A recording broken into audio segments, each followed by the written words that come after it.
کہ ہم 8 فروری کو ان کے پیاجام یا شٹر ڈاؤن اپیل کو سپورٹ کرتے ہیں، اور ہماری جماعت نے اگر کوئی جلسہ یا جلوس رکھا ہے ہم ان کو منسوخ کر دیں گے، یا اگر منسوخ نہ ہو سکا تو ہم ایسے وقت پہ کریں گے کہ جس سے ان کے پیاجام یا شٹر ڈاؤن کے اوپر کوئی اثر نہ پڑے۔ تو ہم اپنے پروگراموں کو بھی ان کے اعلان کے مطابق اس میں مرج کریں گے۔ ہمارا مطالبہ بالکل ایک ہے، ہمارا موقف ایک ہے۔ 8 فروری کو دھاندلی ہوئی ہے، اور اس دھاندلی کے خلاف پہلے دن سے ہم اپوزیشن میں بیٹھے ہیں، اور ہم سب کا ایک ہی موقف ہے۔ آج تک بھی رویے تبدیل نہیں ہوئے، یعنی اس کے بعد اگر ضمنی الیکشن ہوئے ہیں اس میں بھی اسٹیبلشمنٹ کے رویے تبدیل نہیں ہوئے۔ آج تک اگر اپوزیشن کے اپیلیں جو ہیں وہ عدالتوں میں ہیں یا ٹریبیونلز میں ہیں، ایک اپیل کو بھی حرکت نہیں دی جا رہی، اور اگر کسی کو حرکت دی جا رہی ہے تو نتیجہ وہی جو انتخابات کا تھا۔ تو اس حوالے سے ہم اپنے مطالبے پہ قائم بھی ہیں، اور اس مطالبے پر ہمارا موقف بھی ایک ہے۔ ہم 8 فروری 2024 کے الیکشن کو جس طرح اس دن ہم نے مسترد کیا تھا، آج بھی ہم اسی موقف پہ قائم ہیں۔ ہم اس کو مسترد کرتے ہیں اور نئے الیکشن کا ہم مطالبہ کرتے ہیں، عام انتخابات کا۔ دوسرا یہ کہ آج جو پنڈی میں واقعہ ہوا ہے، پنڈی اسلام آباد کے ایک امام بارگاہ میں، اور جس پہ شاید 50 سے زیادہ لوگ اس وقت تک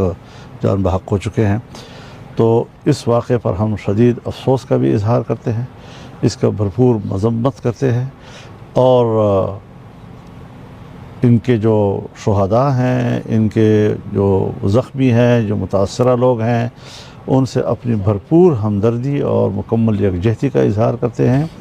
اور یہ بھی ضرور کہتے ہیں کہ حکومت کی امن و امان کے قیام یا پبلک کو امن و امان دینا یہ اس کا فیلئر ہے اور اس کی ناکامی ہے، اور اسے اپنی ناکامی کا اعتراف کرنا چاہیے کہ ہم ملک میں لوگوں کو امن نہیں دے سکے گے۔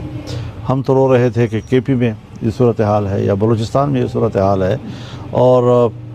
پوری ریاست بے بس ہو چکی ہے، اور ہم یہ کبھی بھی نہیں چاہیں گے کہ ریاست کمزور ہو۔ ریاست کو ہم طاقتور دیکھنا چاہتے ہیں، یہ ملک کی ایک دفاع ہے، لیکن بہرحال جس برے حالات کے ساتھ کئی دہائیوں سے ہمارے عوام گزر رہے ہیں، پبلک گزر رہی ہے، متاثر ہے، وہ ابھی تک اس میں کوئی فرق نہیں آیا، اور مرض بڑھتا گیا جو دوا کا معاملہ ہے۔ تو یہ ساری چیزیں ایسی ہیں کہ جس پر ہمارا موقف ایک ہے، اور آج کے واقعے پر ہم اپنے افسوس کا بھی اظہار کرتے ہیں، مذمت بھی کرتے ہیں، اور متاثرہ لوگوں کے ساتھ یکجہتی اور ہمدردی کا بھی اظہار کرتے ہیں۔